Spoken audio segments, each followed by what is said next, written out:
Hi കൂട്ടുകാരെ, 2023 നമ്മുടെ SSLC model valuation എക്സാമില് നമ്മുടെ അരിത്തമെറ്റിക് സീക്വൻസ് എന്ന ചാപ്റ്ററിൽ നിന്നും ചോദിച്ചൊരു ചോദ്യമാണ് ഇന്ന് നമ്മൾ ചെയ്യാൻ പോകുന്നത്. ക്വലറ്റിന്റെ ക്വസ്റ്റ്യൻ ബുക്ക് സീരീസിലേക്ക് എല്ലാ കൂട്ടുകാർക്കും സ്വാഗതം. The sum of first 15 terms 24ാമത്തെ ചോദ്യമാണ്. ചോദ്യം നമ്മുടെ വാട്സപ്പ് ചാനലിൽ കൊടുക്കുന്നുണ്ട്. ചാനലിന്റെ link ഡിസ്ക്രിപ്ഷനിലുണ്ട്. The sum of first 15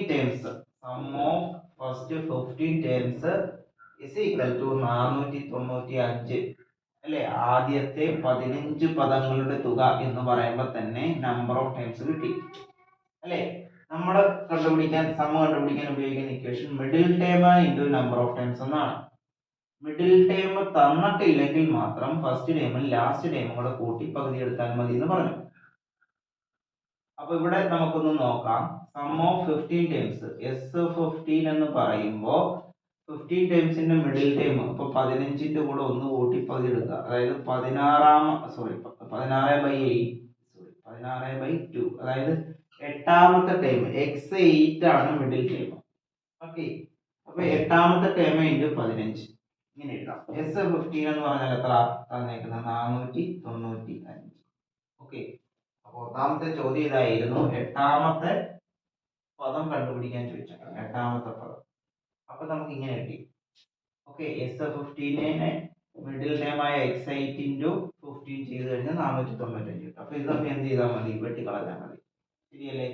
5 × 3 15, 8 5 45, വീണ്ടും 499 33.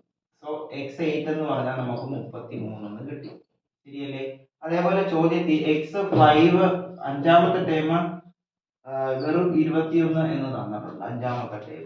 അടുത്ത ചോദ്യത്തിൽ ഡി ആണ് ചോദിച്ചേക്കുന്നത്. ഡി കണ്ടുപിടിക്കാൻ നമ്മൾ നോക്കേണ്ടത് x5 ഉണ്ടല്ലോ, ഈ x5ന്റെ കൂടെ 3d കൂട്ടിക്കഴിഞ്ഞാൽ x8 കിട്ടും. ശരിയല്ലേ? 5ന്റെ കൂടെ 3 കൂട്ടിയാൽ 8 കിട്ടത്തില്ലേ? അപ്പോ x5ന്റെ കൂടെ 3d കൂട്ടിക്കഴിഞ്ഞാൽ x8 കിട്ടും. സോ x5 എത്ര?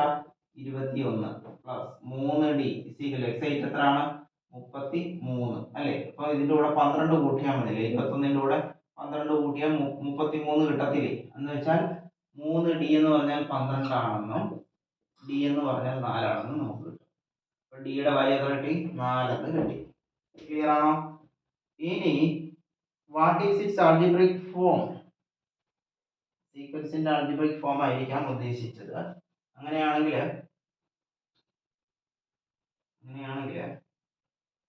നമുക്ക് ഇതിന്റെ ഫസ്റ്റ് ടൈം എത്രയായിരിക്കും? x5 21 അല്ലേ. അപ്പൊ അതിൽ നിന്നൊരു 16 അല്ലേ. x5 എന്നൊരു 4d കുറയ്ക്കണം എങ്കിലേ x1 കിട്ടത്തുള്ളൂ. 4d എന്ന് പറയുമ്പോൾ 4 × 4 16.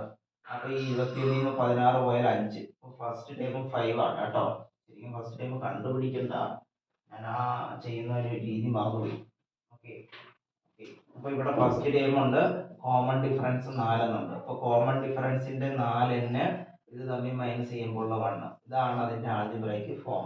വീഡിയോ ഫസ്റ്റ് ടൈം 5 ആണ്, കോമൺ ഡിഫറൻസ് 4 ആണ്. ഈ 4 അതേപോലെ എഴുതിയിട്ട് ഒരു ഇൻറ്റു കൊടുക്കുക. എന്നിട്ട് x1 ന്ന് d മൈനസ് ചെയ്യുക. എത്ര കിട്ടും? 5 ന്ന് 4 പോയാൽ 1 കിട്ടും. ആ 1 ഇതിന്റെ കൂടെ ആഡ് ചെയ്ത് വെക്കുക. 4n + 1. ഇതാണ് സി ചോദ്യം. ആൾജിബ്രൈക്ക് ഫോം ചോദിച്ചു. Okay, find its the sum of n terms. n termsന്റെ സം കണ്ടുപിടിക്കാൻ. അങ്ങനെ വരുമ്പോ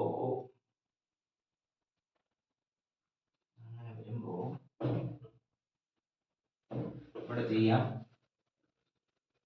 സം കണ്ടുപിടിക്കാനുള്ള ഇക്വേഷൻ, കോമൺ ഇക്വേഷൻ ഇതാണല്ലോ. Sn = middle term into number of times. Okay, ഈ മിഡിൽ ടേം തന്നിട്ടില്ല എങ്കിൽ ഫസ്റ്റ് ടേമും ലാസ്റ്റ് ടേമും കൂടെ കൂട്ടി പകുതി എടുക്കാൻ ഞാൻ പറഞ്ഞു. ഫസ്റ്റ് ടേം എത്രയാണ്? 5 അല്ലേ. 5 പ്ലസ് ലാസ്റ്റ് ടേം ഇതാണ്. ഓക്കെ, അപ്പോൾ 4n + 1. Okay, divided by 2 into എന്താണ്? Number of times. ഓക്കെ, അപ്പോൾ അത് ഇങ്ങോട്ട് കൊടുക്കാം. ഇത് ഇത്ര ഇങ്ങോട്ട് കൊടുക്കാം. 5 + 4n + 1/2 into number of times. Okay, ഇനി നോക്കുക, 5 1 6 കിട്ടും. Okay, 6 + 4n/2 into n. അകത്തോട്ട് കൊടുത്താൽ 6n plus 4n square by 2 എന്ന് വരും. ക്ലിയർ ആണോ? ഇനിയും വേണമെങ്കിൽ ചെയ്യാം. എങ്ങനെയാന്ന് വെച്ച് കഴിഞ്ഞാൽ ഇതിനെ ഓരോ ടൈമിനെയും അപ്പൊ 6n പകുതി 3n വരും, 4n സ്ക്വയറിന്റെ പകുതി 2n സ്ക്വയർ വരും. ഇതാണ് അതിന്റെ algebraic form. 2n square plus 3n. കിട്ടിയോ? ഏതാണ് സം ഓഫ് n ടൈംസ് എത്രയാണെന്ന് ചോദിച്ചാൽ 2n സ്ക്വയർ പ്ലസ് 3n. നോക്കാം ഇനി അത് ശരിയാണോ നോക്കാം. ഇവിടെ 15 ടൈംസ് തന്നിട്ടില്ലേ? അപ്പൊ ഒന്ന് നോക്കുക. 2n സ്ക്വയർ പ്ലസ് 3n എന്നല്ലേ, ഈ n-ന് 15 ഇട്ട് കൊടുക്കുക. അപ്പൊ 15ന്റെ സ്ക്വയർ എത്രയാണ്? 225 എന്ന് വരും. ശരിയല്ലേ? 225ന്റെ ഇരട്ടി 200ന്റെ ഇരട്ടി 400-ഉം 25ന്റെ ഇരട്ടി 50-ഉമാണ്. അപ്പൊ 450 എന്ന് വരും. ശരിയല്ലേ? ഓക്കെ. 3n എന്ന് പറയുമ്പോൾ എത്ര വരും? 15. 15 3 കൂടെ കൂട്ടി 45 കിട്ടും. സോ 495 എന്ന ആൻസർ വരും. കറക്റ്റ് അല്ലേ? 2n square plus 3n. നമ്മൾക്ക് കിട്ടിയ ഉത്തരം ശരിയാണെന്ന് ഇവിടെ ചെക്ക് ചെയ്ത് നോക്കിയതാണ് കേട്ടോ. ഇത് മനസ്സിലായില്ലെങ്കിൽ വിട്ടേക്കുക, ഇത് മനസ്സിലാക്കി വെക്കുക. ക്ലിയർ ആണല്ലോ? ഞാൻ ചെയ്തത് എങ്ങനെയാണ്, ആൾജിബ്രിക് ഫോമിൽ എനിക്കൊരു n ടേംസ് കിട്ടി. ശരിയല്ലേ? പിന്നെ ഫസ്റ്റ് ടൈം ഞാൻ ഇവിടെ കണ്ടുപിടിച്ച് വെച്ചായിരുന്നു. ആ ഫസ്റ്റ് ടൈമും ഈ nth ടൈമും കൂടെ കൂട്ടി അതിന്റെ നേരെ പകുതി എടുക്കുക എന്നുള്ള പ്രോസസ്സ് മാത്രമേ ഞാൻ ഇവിടെ ചെയ്തുള്ളൂ. പിടിക്കുക. ഞാൻ സമ്മ കണ്ടുപിടിക്കാൻ ഉപയോഗിക്കുന്ന ഇക്വേഷൻ ആണ് middle time into number of times. Middle time തന്നിട്ടില്ലെങ്കിൽ മാത്രമാണ് ഞാൻ ഫസ്റ്റ് ടൈമും ലാസ്റ്റ് ടൈമും കൂടെ കൂട്ടി പകുതി എടുക്കുന്നത്. പിടിക്കുക. ക്ലിയർ ആണോ? സംശയം ഉണ്ടെങ്കിൽ ചോദിക്കുക. ഞാൻ ഈ കണക്ക് ഈ സെക്കൻഡ് കണക്ക് മാത്രം